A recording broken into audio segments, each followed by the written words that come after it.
The Christians believe we live on the earth as a punishment. Muslims don't believe that. You know, some Muslims think Adam alayhi salam ate from the tree, and so Allah punished him, and so He sent him to the earth.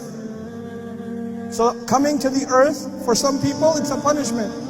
I am telling you, Allah put us on the earth before any tree or any fruit or anything. He already said you are supposed to be on the earth. That was part of the plan. That was part of the plan. Oh man, this is going to get complicated. Listen to my example carefully. Everything will start making sense, inshallah. There is a person who works in a company. He works in a company and he is a secretary. Very low job. First, at the front desk, almost security guard kind of guy. Okay? He has to get chai for the boss. He has to, drive his car, and that's what he does. But he works really hard and he gets promoted.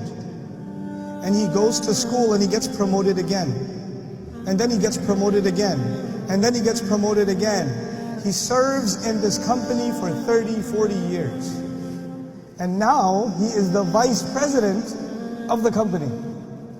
What was his first job? Security guard for the company. And now what is he?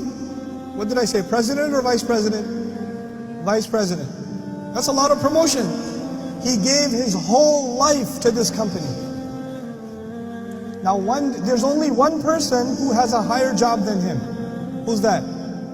The president.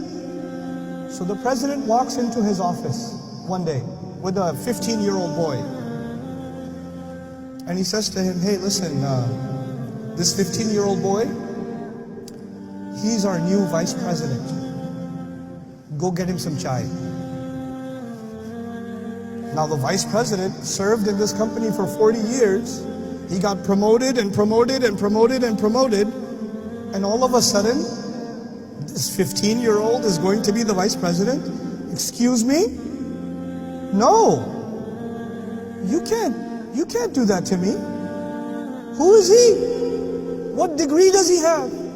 What qualifications does he have? What has he ever done? He doesn't know anything.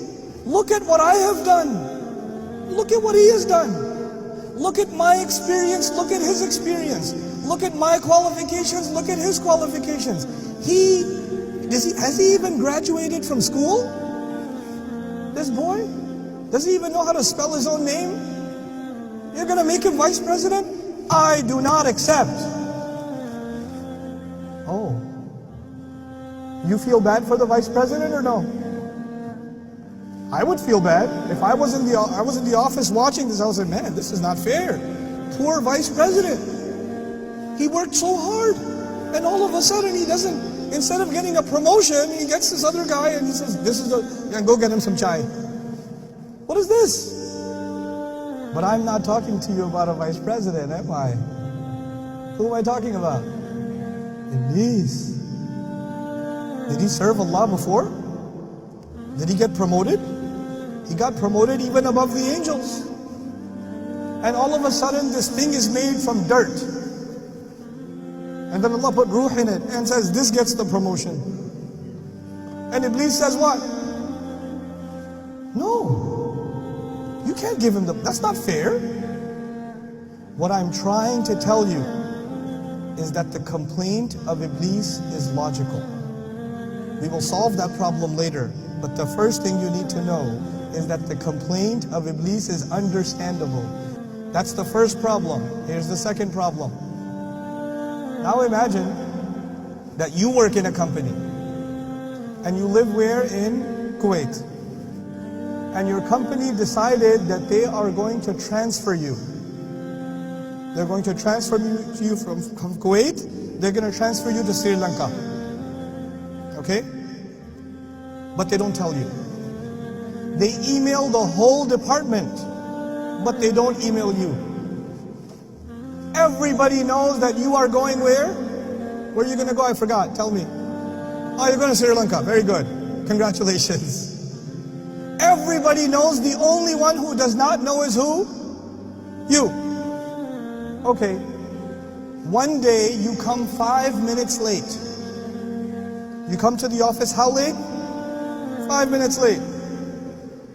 And your boss says, can I talk to you for a second? Come here. You have come 5 minutes late. This is unacceptable. I am transferring you to Sri Lanka. But wait a second. The plan was always to send me to Sri Lanka. And then somebody comes and tells me, hey, listen, everybody got the email. You're going to Sri Lanka. And you say, what? Really? Yeah, you're going to Sri Lanka. And you say, I don't want to go to Sri Lanka. I want to stay here. He says, yeah, if you want to stay here, meet me in my office.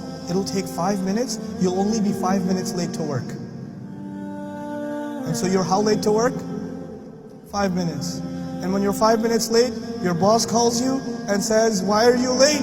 I will punish you and send you where? Sri Lanka. Sorry, Sri Lankans. I don't mean Sri Lanka as a punishment. I love Sri Lanka. But if you're being sent there, you say, no, wait a second.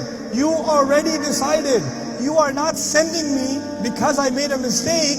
You are sending me because that was your plan. It's not my fault. You were always going to do that. Yes or no? And then you'll show him the email. Look, the email says, you're sending me. You told everybody else. The whole department knows I'm going to be sent. But I'm not talking about you. And I'm not talking about Sri Lanka. What am I talking about? Adam alayhi salam. What did Allah tell the angels? I am going to send him where? On the earth. But Adam alayhi salam did not begin his life on the earth. He began his life in Jannah. And then he's living in Jannah. He's told you can have anything you want. The only thing you cannot have is what? One tree, one fruit from this tree. You don't have that. Everywhere else you're free to go. Now Iblis comes to him. From Surah Al-A'raf we learn Iblis comes to him and gives him two options. Listen to these two options. أَن تَكُونَ مَلَكَيْنِ أَوْ تَكُونَ مِنَ الْخَالِدِينَ. Listen, everybody got the email. You're supposed to go where? Earth. But where do you live right now? Jannah. So you know what? The only people who get to stay here, who get the proper visa here, there's only two kinds of people who can stay in Jannah. Either you have to be an angel, or you have to be permanent residents. Khalidin. Those are the only two people who have visa that they can stay permanently in Jannah. And you know what? The only way to get visa is to eat from the tree. That's why He doesn't want you to eat from the tree. Because if you eat from the tree, what's going to happen? Oh, then you will get permanent residence. You see, I'm telling you, the plan is to send you to the earth. Now, Adam alayhi salam and our mother, they eat from the tree or no? They eat from the tree. And when they eat from the tree, what does Allah say? Ihbitu. Get down from here. Go where? To the earth. Now, I told you a little bit about Iblis, and I told you a little bit about who? Adam. Let's compare the two of them. Think about this clearly, because we have to reach some conclusions. Adam alayhi salam was given a promotion, yes or no? Yes, he was given a promotion. Even the angels had to do what? Sajda. He's given a promotion. Was Iblis ever given a promotion? Yes, he was given a promotion even above the ranks of the angels. So they both had a promotion. Adam alayhi salam was honored by Allah. Iblis was also honored by Allah. Adam alayhi salam disobeyed Allah. Yes or no? Yes. Iblis disobeyed Allah. Yes or no? Yes. Before I go to Adam, Iblis, la'anahullah, Iblis has a logical complaint. Yes or no? Remember the promotion and the vice president? Does Iblis have a logical complaint? Yes. Adam can also have a logical complaint. What's Adam's logical complaint, possibly? Well, you were always going to send me to the earth. This is a trap. I eat from the tree or don't eat from the tree. You were always going to send me. You already knew I was going to eat from the tree. Allah already knows what I'm going to do. It's not my fault. So Iblis can have a logical complaint and Adam can also have a logical complaint. The difference is Iblis makes the complaint. But Adam alayhi salam does not complain. He says, Rabbana walamna anfusana. He says, no, it's my fault. Even if it doesn't make sense to me, my logic is limited because I am a human being. Allah knows way more than I do. Allah has way more wisdom than I do. I know that I got greedy. I know my fault. You know what happens? When people want to blame Allah, they don't want to take responsibility. And Adam alayhi salam took personal responsibility. When people want to blame Allah, they will be like Iblis. And when people take personal responsibility, they will be like who? Adam alayhi salam. The entire problem of destiny is one problem, the problem of responsibility. That's all it is.